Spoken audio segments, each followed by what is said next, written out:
Talk with Don and James. I'm James. And I'm Don. Awesome. This is episode one. We're going to be talking about all things Formula One for the upcoming season.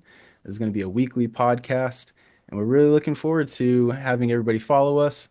And hopefully, you enjoy some of the commentary we're going to have with everything that's going on. And so far, it's been kind of a crazy offseason. I think where I'd like to start is going with the car reveals, the big O2 event that happened over in London. How was your reaction to that, Don?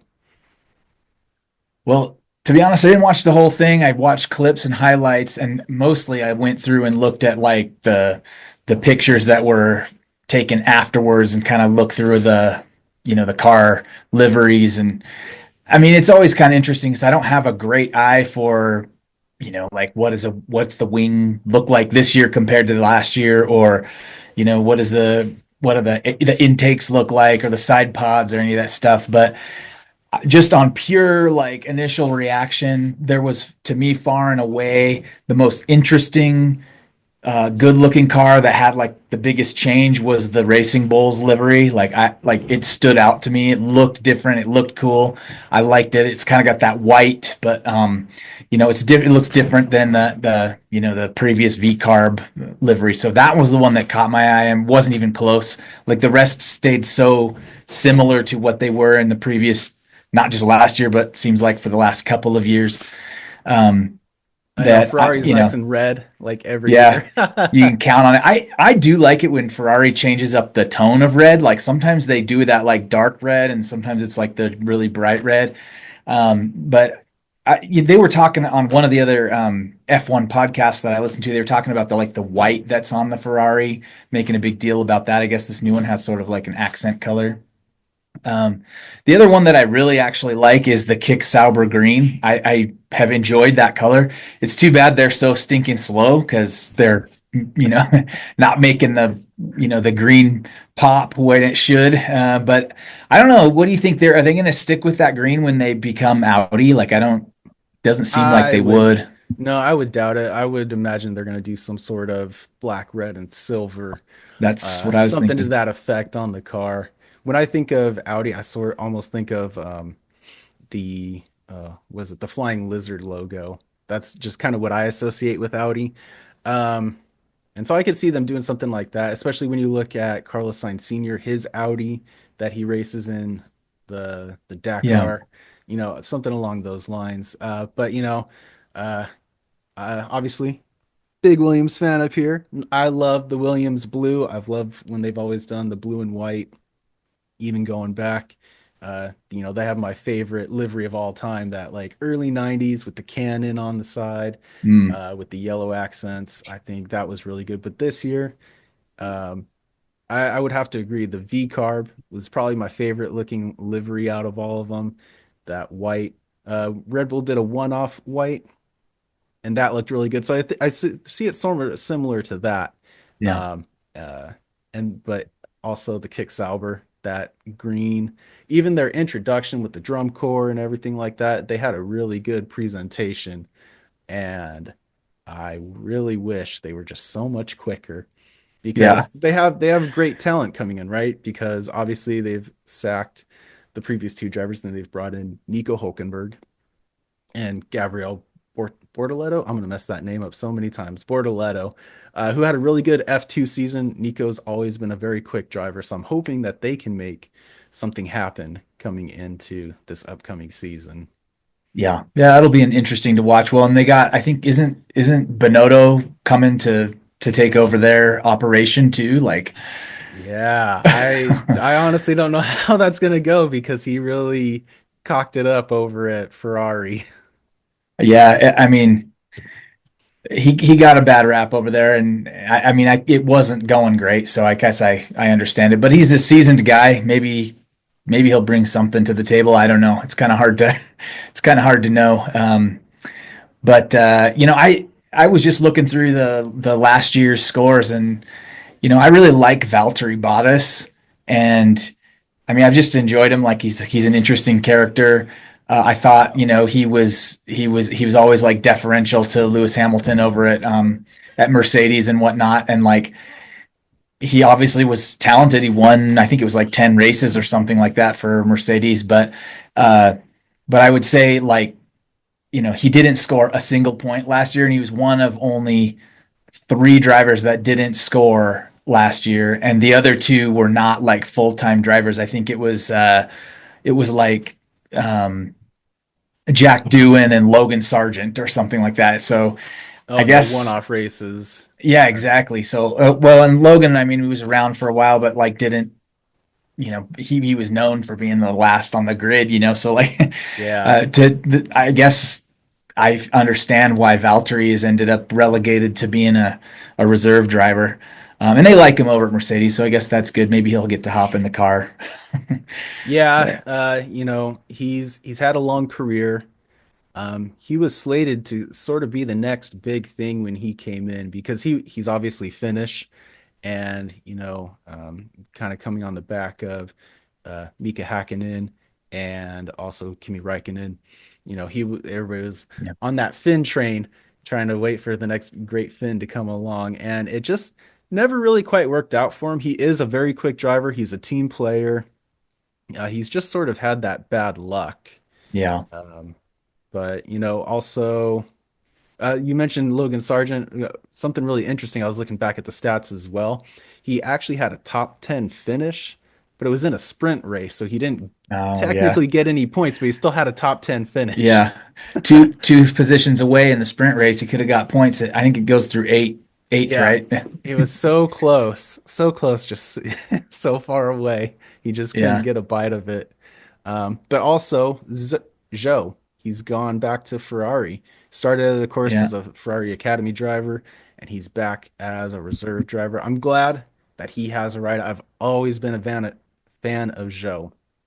I think he has a lot of potential. I don't think we fully got to see it with the ride that he had being at Sauber. It's just was not their year, hasn't been their year for a while. And having him go back to Ferrari, I really hope he gets a chance to kind of show what he really has in, any chance he gets, whether it's in doing a testing run for him or, God forbid something happens to one of the other drivers, he Yeah. gets a chance to sit in for them. I think he can really make an impact. Yeah, Joe, I think had definite potential, and again, just being stuck in that Sauber was just they were destined to not score points, and he did. He scored 4 points, I think it was last year, so he made something out of nothing there. It's always interesting these teams that are near the back of the grid, just the difference in perspective where you're just fighting for a point. Like you get any point and it's like a big victory for them. And I haven't really heard much, I haven't followed the Kick Sauber story very much, or Alfa Romeo when it was them or whatever. But I do remember following Williams, who, they have been just trying to get back up into the points, basically for the last, I mean, several years since I've been watching.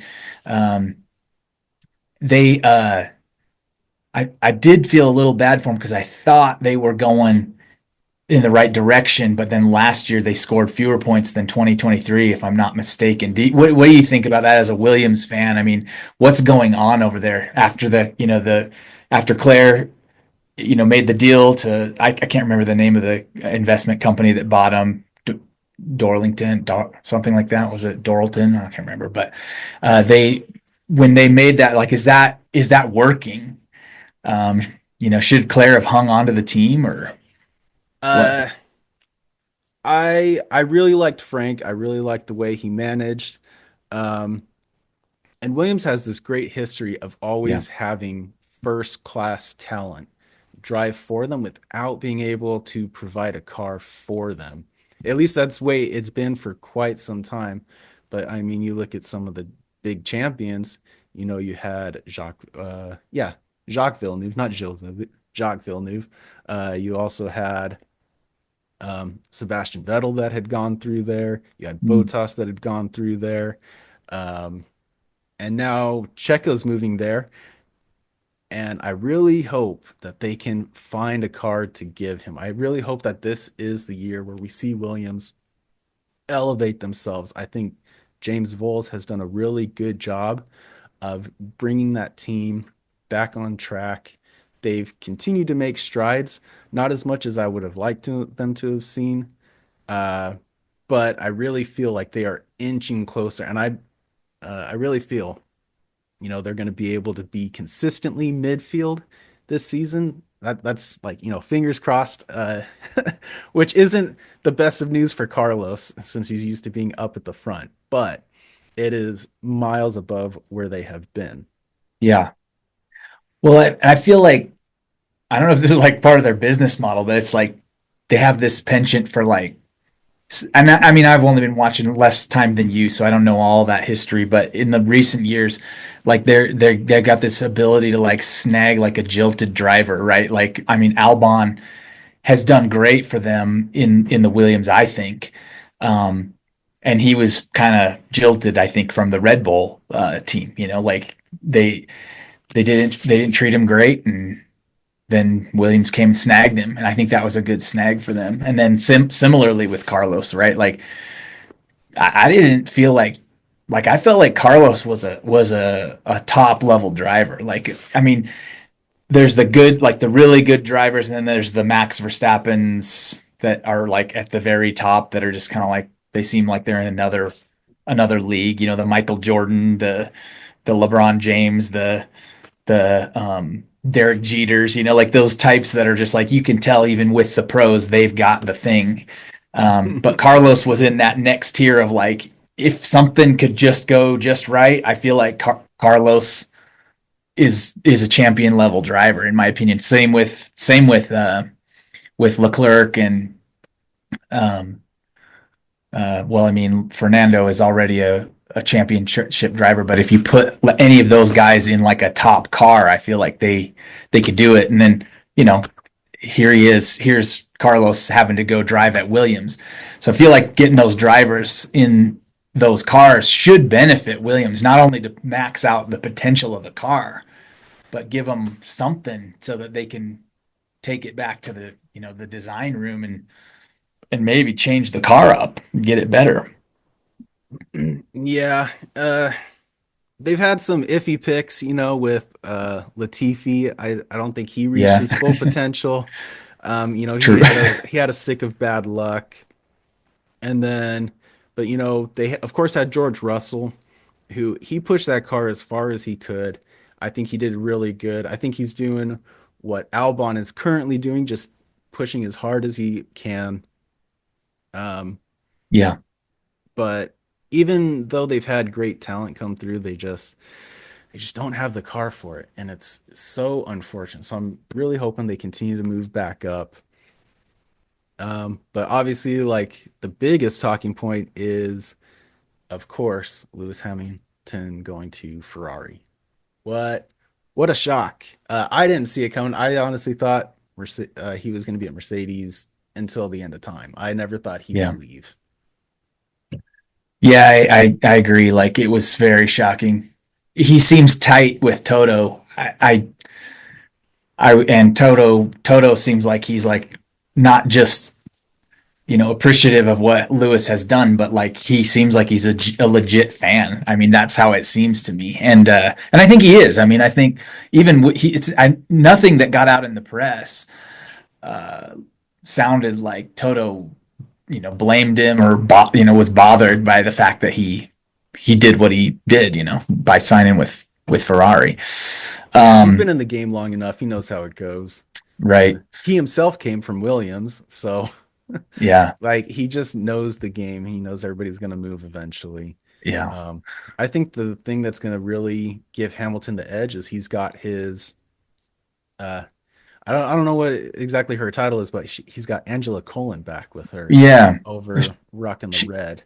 think she's a performance coach or something like that. Yeah, And ever yeah, since she was let go, like his performance has gone downhill. So I'm really hoping this elevates him. I honestly can see eighth title coming for him this year. yeah, I mean, Ferrari was in the hunt for the constructors. They were right there behind McLaren, right? Like they finished second, and it wasn't that big of a gap. And And so they like I think they have the car. Fred Vasseur seems to be doing something better than Bonotto was doing and getting the culture, going. Um, so that is cool. And yeah, I mean if they don't have a drop off in performance, I mean with Lewis, this is what I want to see. I want to see him in a top car, just even within the first maybe 5 races of this upcoming season. I think we're gonna know like if that car is competitive, and if he in a competitive car has that killer instinct that he's used to win 7 times. Because that's the question, right? Like that I think people have had about Lewis over the last few seasons is like, is it just the car or is he dropping off because he's getting older? And I think we're going to know that fairly quickly in this season. There's not so much change in the specs this year's cars that it should be that we shouldn't see too much fluctuation. I wouldn't think Right. I think the in big the changes in are the coming cars. in 2026. Yes. So I Yeah. would think that they'll kind of pick up where they left off, as all the teams kind of will, and yeah, I want to see what he does, and it's what will be really interesting, I think, as well with the Hamilton and Ferrari partnership is that Leclerc was, I mean, he's been there for quite a while, and I don't know who's the number one driver there. Just off without having seen him drive. Everybody talks about number one, number two driver. Is it going to be Hamilton or is it going to be Leclerc? I don't really know. I think that's going to have to shake out too. Yeah, if I was a betting man, I would bet that Hamilton would have had something put in his contract saying he's going to get preferential treatment if it comes down to it. Yeah, I saw an interesting quote by him. He said he wasn't looking for his eighth championship, he was looking for his first with Ferrari. So I think that kind of says the sort of mindset that he's in. He just wants to go for it. yeah, Which, if he can, more power to him. That'll be a new record. Obviously, he'll break that number seven and officially be classified as the greatest of all time, I think. right. Like you can't argue with it. The numbers are there. Yeah.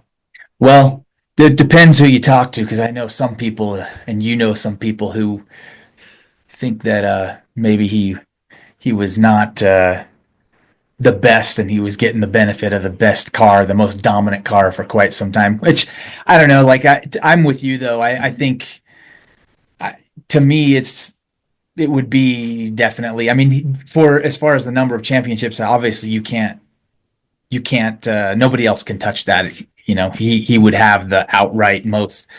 And if you blame it on the car or whatever, blame it, or attribute it to the car, I just feel like that's just not.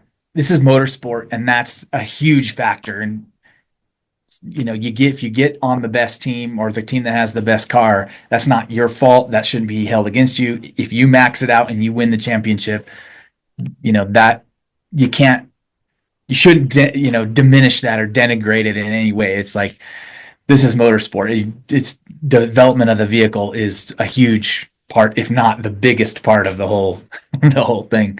So yeah, I'm with you. I think I the whole thing with him not even he should have that eighth championship. That way that 20 was it 2021 season ended.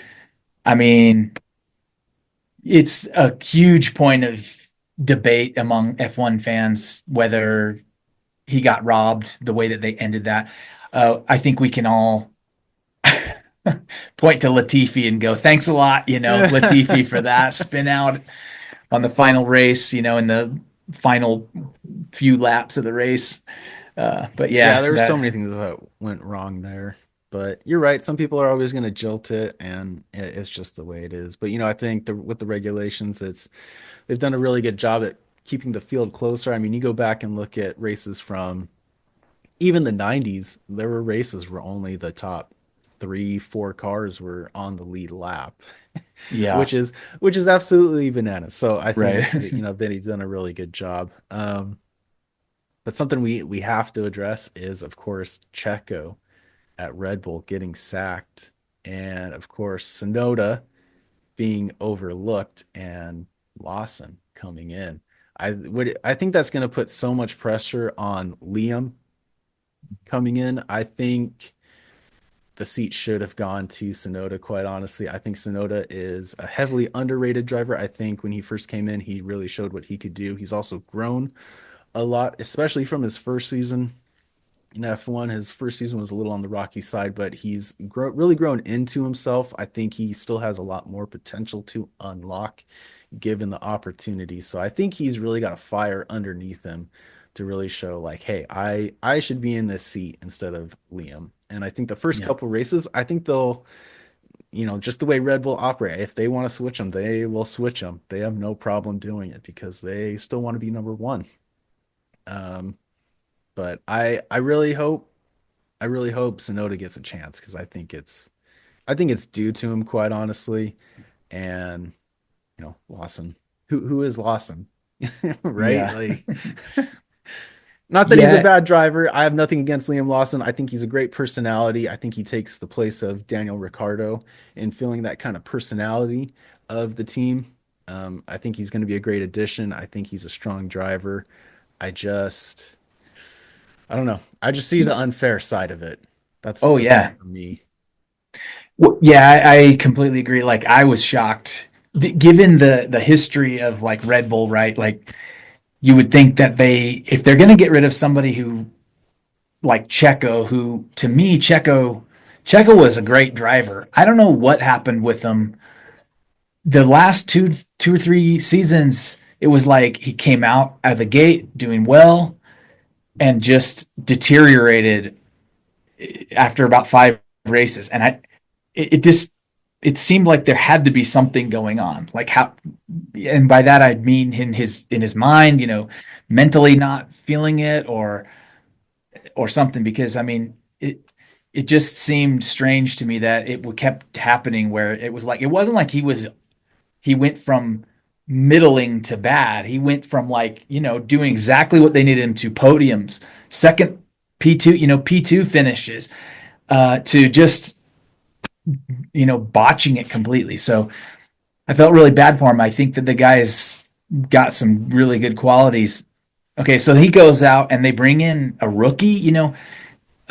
Liam has done well in his fill-in role, but I mean that's a huge, like, he didn't have to go through the Racing Bulls route at all. Like I mean, to try to compete, with Sonoda and see who's better. I mean, I agree with you. I thought Yuki has definitely progressed, which is awesome.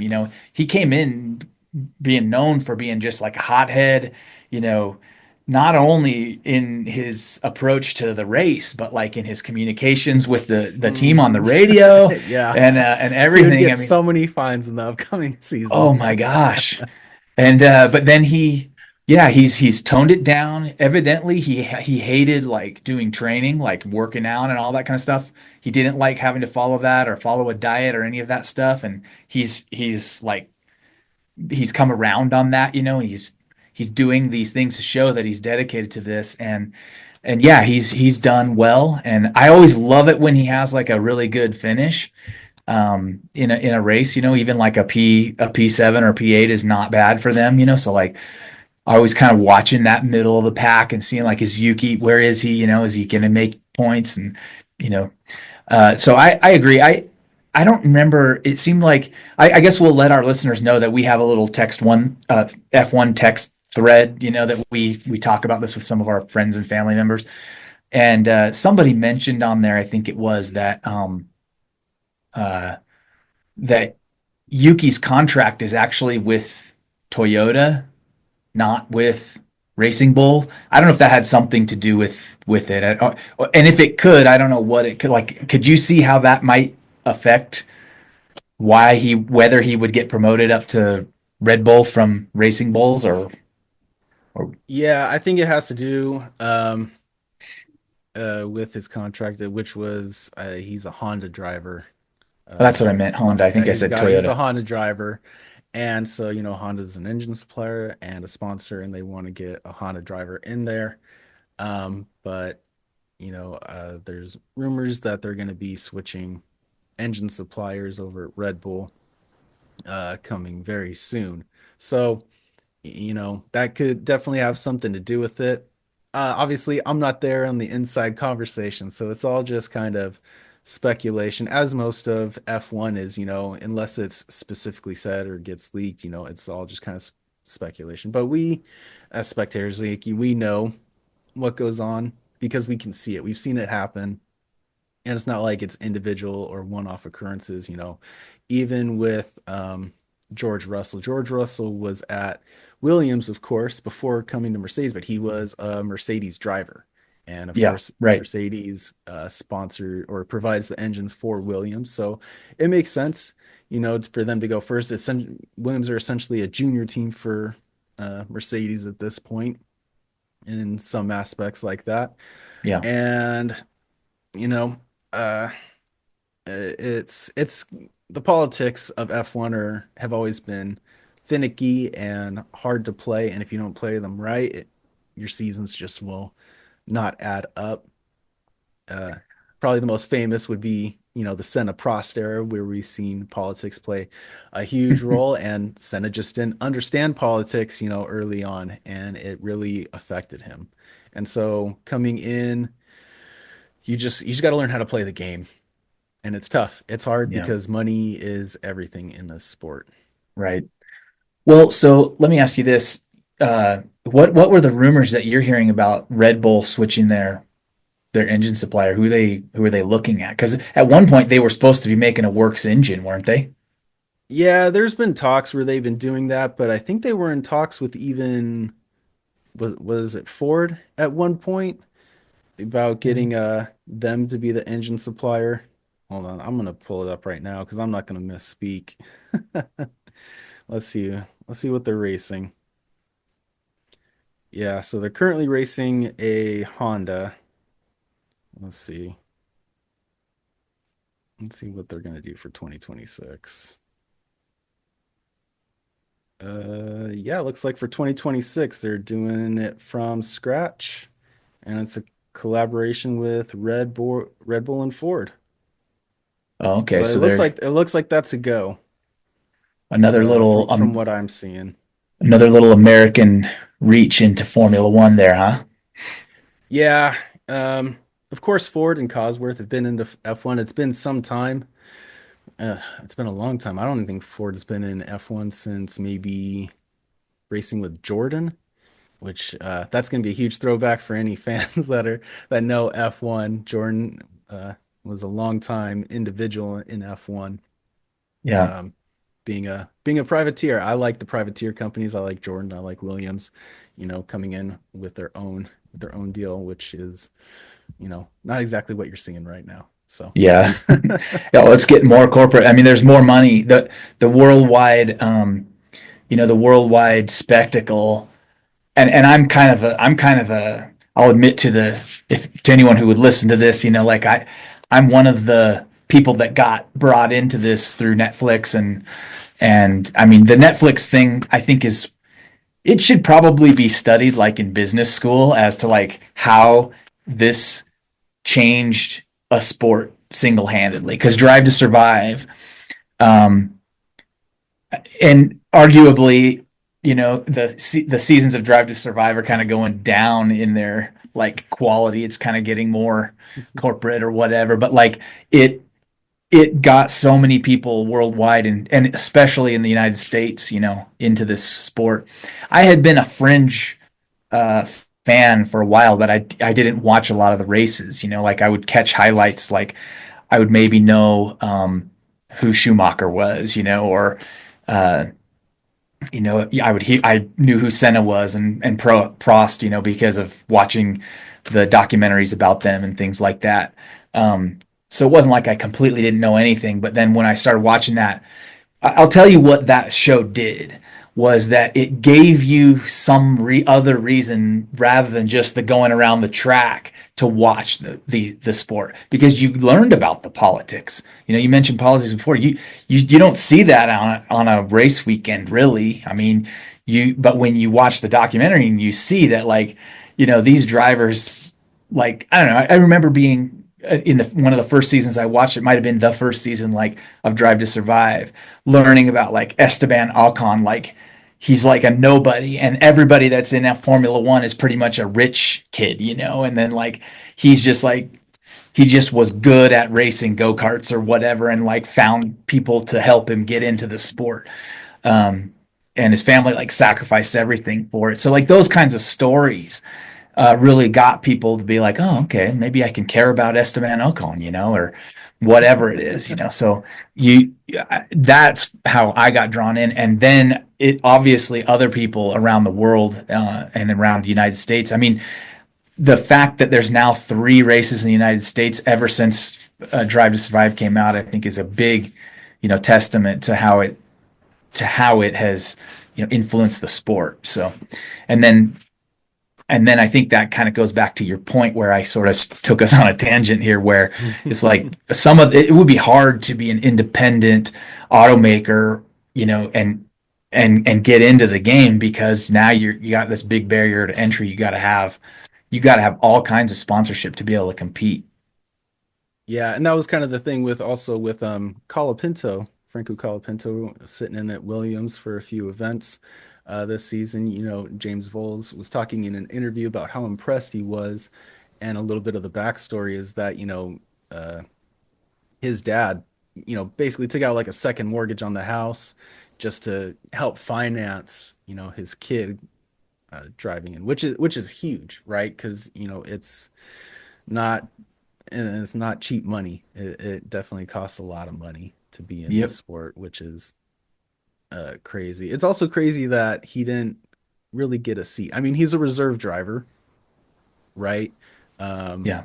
but he's not actually a driver. But of course, he is at Alpine this year. So, from rumors that I've heard is that Jack Doohan's contract is really only for 6 races. Yep. And at the end of those 6 races, they're going to evaluate and see if they want to put in Franco Colapinto. I don't know if that's true, just a rumor I've heard. But out of everybody that's come in this year, moving in from F2, you got Isaac Hadjar, Ollie Behrman, Kimi Antonelli, Jack Doohan, and Gabriel Bortoleto.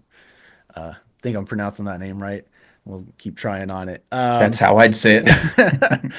You know, obviously Bortoletto's at Sauber. I don't know how good his season is going to be.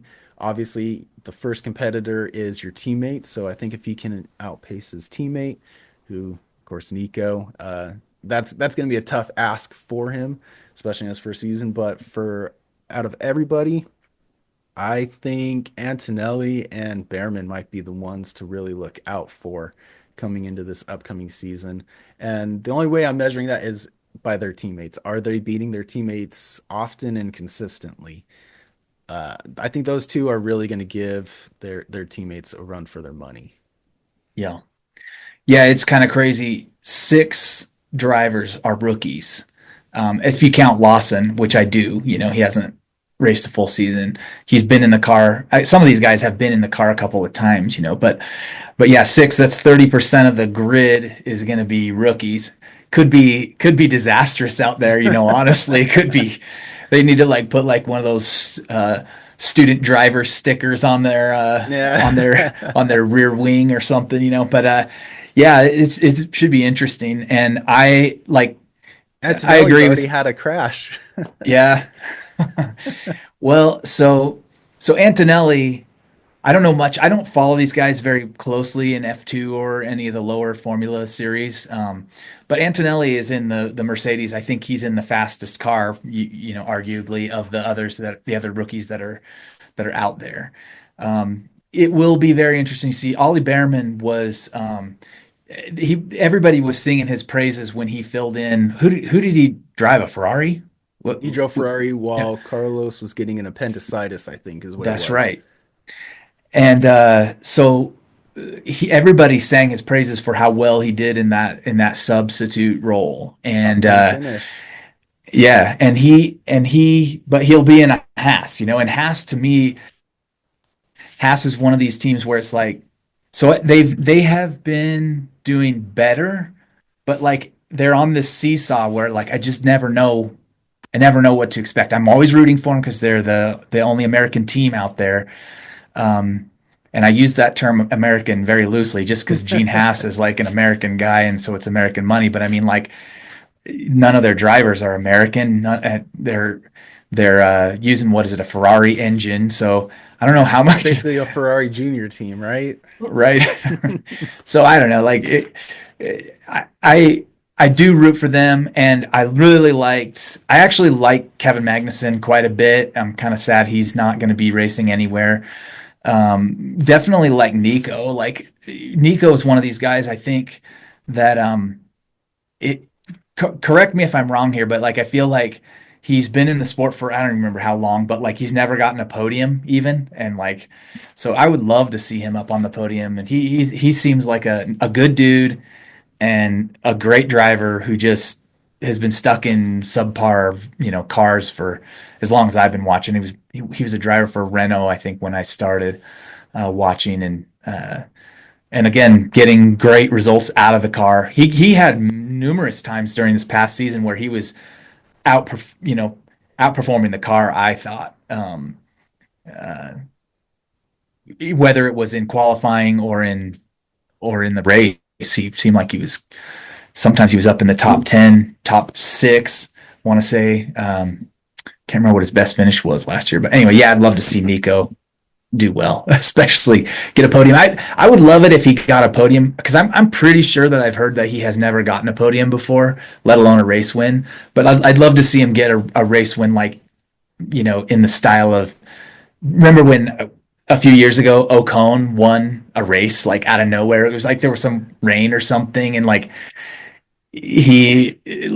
some other guys like crashed. It was like Max and Lewis crashed or something, and so then he ended up getting a win. I even if it came by way of that, like we're sort of a fluke, but he was where he needed to be and swooped in and swiped the race. I'd love that for Nico. I think that'd be sweet. Yeah, he had a really good uh F2. I think it was called GP2 at the time. And then he went into F1 at Williams, another great driver passing through Williams and just didn't have the car for it. I've always liked Nico. I think you're right. He's never had the car for it. Um, at least not in the long term, coming in, finishing high in the standings. Um, so what can he really get out of the Sauber? That remains to be determined. They were the last team for the whole season, which used to be held by Williams. So Williams is slowly climbing up, which is nice. But will Sauber turn it around this year? Hard to say. I think you're right. I think Nico is one of those drivers that he can take a car and outperform uh, the car itself and do really well. So I think the promise is there, um, but I'm not holding my breath. Let's say that. Yeah. I mean, he's in the Sauber. I mean, the Sauber, unless the Sauber makes a huge jump, I mean, it's just going to be, they're going to be like It'll be a intellectual long gains, season. for them. Like, what do we learn from from him as a seasoned driver? And then if, a brand new rookie in there, I don't know what they're going to gain out of that. But, yeah, I just looked it up. Nico has his highest finish is fourth place, P4, just Is outside of it? the Oh podium, and he's man, he's he's done it 3 times, I think it says, and so yeah, he's just been that's shy such of the a podium a bummer. few times. Yeah, Oh yeah. man, It did say that he won the Le Mans 24 racing for Porsche in 2015. I didn't know that. yeah, he did do that, which That is, I guess that that's a nice win. Have yeah, for something, sure, something to. definitely. Yeah, ex Formula One drivers always make really good endurance drivers, it Yeah. seems. Um, but well, if you don't think Sauber is going to be the team to beat, who do you think the team to beat this year? Not off the driver. Like, who do you project is going to win the constructors this year? Is it going to be McLaren again? Or are they going to go for round two? I think they're a really good contender. I think Ferrari is going to be a really good contender. Leclerc, fast driver. Obviously, Lewis Hamilton, a very fast driver. He seems very motivated. But I wouldn't count out Red Bull or Mercedes. I think it's going to be a really tough fight uh, Mhm. for every single point this year for the constructors. Yeah. Uh, so it's not a bold prediction, but I think McLaren's got this. I think they're on the right trajectory. They haven't had big changes, and they won last year. So I think they're gonna. I think they're like my goal. My thought is that they're gonna go ahead and snag it again, the constructors again. And I think that there's a really good chance that Lando takes the overall championship. Which I would love to see. I like Lando a lot. Like I think that he's a nice dude. He's been great, and he's just gotten progressively better. And I think the thing that I'm seeing with Lando right now is this switch over from like Mr. Nice Guy to like screw this, I want to be the champion. Yeah, so I feel like Red Bull. I felt like oh, I heard a lot in the podcasts and stuff that I was listening to uh, over the last year, um, over last season. People talking about Red Bull as though like they're heading downward. And I wasn't really seeing it that way. I mean, Max continued to get great results out of the car.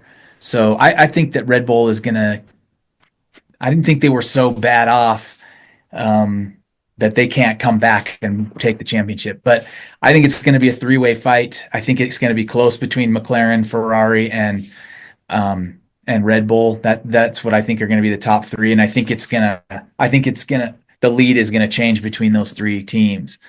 Um, that's my prediction for it. It's not really a bold take, but that's kind of what it seems like.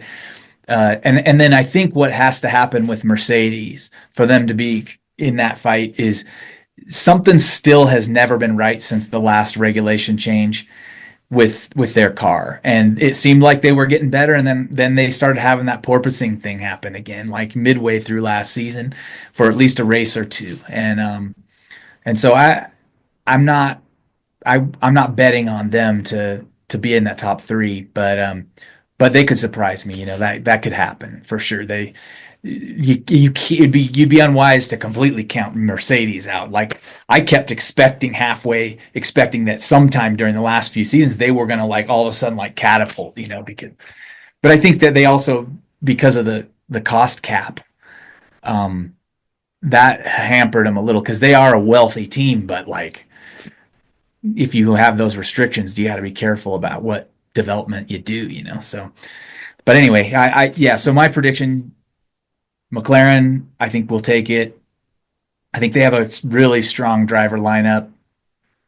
I mean, Piastri has been amazing as a young guy. I, he's been a great snag for them. Who was it? Like Piastri was he was going to sign with somebody else, and then he ended up with McLaren. I can't remember who was that. I think it was Alpine. Alpine. Okay. I think that's what it was. Like Otmar was like, "Hey, we're excited to welcome That's right. Oscar Piastri." And Piastri's like, "Yeah, I never signed any documents with you, man." So Yeah. I've heard multiple stories. I still haven't heard anything confirmed. It's still mixed stories that I hear.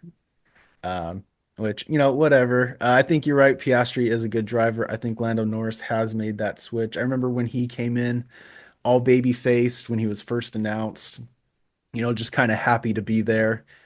He's still a really happy-go-lucky guy. He's got a great personality, but I think you're right. He has made that switch, especially with this past year, seeing like, okay, we have the car. Now it's time for me to like really hit my full potential and see what I can do with this thing. And I Yep. think, even when Lando first came in and I saw him, I was like, this guy, he's going to be a world champion at some point. And I think you're right. This upcoming year is probably the make or break. It either happens this year or it doesn't happen this year with McLaren. Um, but will it? Is the question. I I think McLaren need to sort out their team orders more than yeah. anything. And that'll probably solidify it because, if they're both running 1-2, Obviously, I think they should be allowed to race, but there comes a certain point where, if Lando and Max are fighting down and Oscar can give up the position for Lando to take it, or even reverse, maybe Piastri might surprise us and come out on top. Every little point matters. We've seen it Yeah. with Bottas and, of course, Hamilton. We've seen it even with Schumacher when he was with Barrichello. Every little point matters, and sometimes a team just has to make the sacrifice, right? You Yeah. are part of a team. You need to be a team player. It's unfortunate when it happens, especially so early in the season. I like to see everybody just kind of have a free for all, and then maybe at halfway through after the summer break, then you can reevaluate and start making those hard decisions that need to be made. But I think you're right. Lando is this is probably the season where it's make or break. It'll probably happen Yeah. here, or it won't happen at all. Yeah. And the team orders thing, which is a very like, I almost hate it when it comes to that. I think everybody kind of hates it when it comes to that, but that they did share last year, right? Like I think team orders benefited each of them a couple of times last year. Yeah, it was kind of spotty how they were doing it. Yeah. I mean, it would suck bad if you were a driver and you were, I mean, any position that you have to drop would be just a pill to swallow, like that would suck. But yeah, I could see why you would do it. I mean, if it's the difference between the drivers championship and P2, I mean, come on. That's Yeah, huge, especially but against an opposing team. yeah, for sure. I see. So we were talking before, Piastri to me, he's got a little more of that Max Verstappen. Like I'm, I'm gonna get my elbows out and I'm winning this dang thing. I feel like he almost like Piastri seems like a fairly nice guy, but he also seems like he's got a cold side. Like he's not a very, from everything I've heard, he's a very quiet. You know, he's not real like highs and lows emotional guy.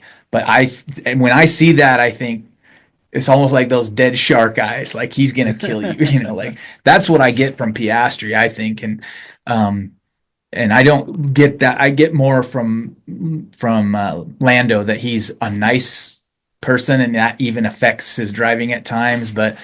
Um, but yeah, I think he, like we were saying, I think he's coming around to like, okay, this business is, if you want to win, you got to be cutthroat out there, and you're right, he has the car for it now. Like no doubt about it, their car was the fastest car for the back half of last season, and so you know he can't play around with it. And as far as do or die, I this year for Lando, I do kind of see it that way too, only because there's a lot of uncertainty when they change the specs in the following year, right? Like once they change the specs, I mean, he could win it the next year, but it's just like it would have to be because they actually ended up sort of luckily being the ones who developed their car properly for the new specs. And because when these current regulations came out, it sort of like it seemed to me like it shook everything up. Like everybody was porpoising, and all of a sudden the Mercedes, who had just been dominant, was like a mid car, like that. So the spec changes, the regulation changes can really throw a wrench in everything. And it's possible that McLaren could turn out to be the fastest one in the new specs. That's, I guess, what I'm trying to say. And so if that happens, then maybe by that sort of just luck of the shakeup, then Lando could pull it off. But that's hard to predict, I guess. Yeah. What was that race? What was that race where Lando um, he was winning and then it started raining? Was that Sochi? Where was that? And then like Yes. he tried to He stay he out on missed the pit slicks stop. Yeah, that was Sochi in Russia, and he just everybody and made the dive except for him, and it just screwed his whole race. it rained too hard. Yeah, and he was gonna win that race. That I sometimes wonder, like, would things have been different for him had he grabbed that victory then? Because I hear about this on the podcast I listen to. Evidently, there's a thing where like when you make it to Formula One, then there's sort of this progression of things you kind of like try to tick off, like a pole position or your first win or whatever. And once you get those, you start to believe in yourself that you can do this, and then it leads to you being, progressing, I guess. Like you get your first pole position. Okay, I can do this. So then you start getting more pole positions. Then you get a first win, and you're like, okay, I can win one of these races. You start winning more. You get your first championship. People said that about Max Verstappen. It's kind of come true for him. He wins one, then he goes on to win four in a row or whatever. So I don't know. Maybe that's a thing. Maybe it would have changed things a little bit if Lando had not not got rained out of his first victory there 4 years ago or whatever that was. Yeah, it's all hard to say, right? And I Yeah. mean, it does. I could see how that could shake his confidence going forward into other races. Um, it's a hard kick, but you know, it's not going to be his last hard kick. There's going to be plenty more Yeah. coming his way, I'm sure, where they're going to make the wrong call, or something's going to happen, or he's going to make an error, and it's just not going to work out Yeah. for him. But That was kind of when I saw it for him, where I was like, this guy, this guy's fast, because he was actually like well in front in that race, and he had it kind of out going, of yeah. nowhere. So that was a hard one. I was hoping he would win that one. He's like, Yeah, it's all good. I think this year will be a really good year for them. They had a really good previous year. This will be a really good year. Obviously, this upcoming week we have testing. Um, so next episode we'll be talking about everything that's been going on with there, and are there any bold predictions you'd like to make into testing? Who's going to be at the top? Maybe who's going to put in the most laps? oh boy, a bold prediction for testing. Yeah, let's hear it. Um, I I think we're gonna see something good out of Lewis. To be honest, I think we're gonna get to see him drive that Ferrari. You know, really get some laps in and know a little bit more about him. And I think he's gonna come out like this is my take on um, champions. I guess there's like this thing where like uh, when you really want to achieve this, you sometimes see it where like I don't know, like I'm thinking like I'm a huge basketball fan, right? So I like LeBron James has been a controversial figure, right, for a long time. He went down when he left from Cleveland and went to Miami, and the first year they made it to the finals and then lost, and then the one year that I remember watching LeBron James and going, this guy's on a mission to win a championship. He's gonna do it. Was the second year in Miami, and you could see it in his face, and you could see it in his play, where it was like he's gonna just annihilate anybody. And it was like even in the like the preseason and stuff, like things that shouldn't matter. It was like no, this is happening. I'm thinking maybe in the testing, we're gonna see Lewis come out and just be like, I'm doing this even at testing. That's my guess. It's not really a bold prediction, but I think that's what I'm hoping for. Like that Lewis is gonna show us something special at testing, and we're gonna see him in a Ferrari and know that the car's good. He is as good as he's ever been. It was just that they had a bad car at Mercedes. That's what I think I'm gonna see at testing, or I'm really looking for. Yeah, the top teams usually get scolded for sandbagging, quote Yeah, unquote, during preseason testing. What I would personally like to see is I'd like to see McLaren come out and just make everybody look in shock and awe and just be like, well, the season's already over. I yeah, would love to see them just start giving the beating out from the get-go. But I'd also really like to see, of course, Carlos, how he's fitting in at Mercedes and see just kind of, stretch his wings a little bit and just show what he can do in the car. I've got really high hopes. It's been a rough few years as a Williams fan. So that I'm really hoping for that. And I'm also excited to see what I know we didn't talk about them at all, but just how things are going at Aston Martin because uh, they're they got Adrian Newey coming in, So I'm hoping, you know, not Stroll, but for not Fernando. I hope Fernando can make something of the car because Yeah. he's a great driver. I think if he really wanted to with the car underneath him, I think he could really put in for one more championship and then, you know, dip out if he really wanted to because it's all just kind of, I don't know, extra at this point. He's just kind of sitting Yeah. there raking in the money. He doesn't seem to really have a fire, but I think if he got a good car, I think that would reignite the fire for him.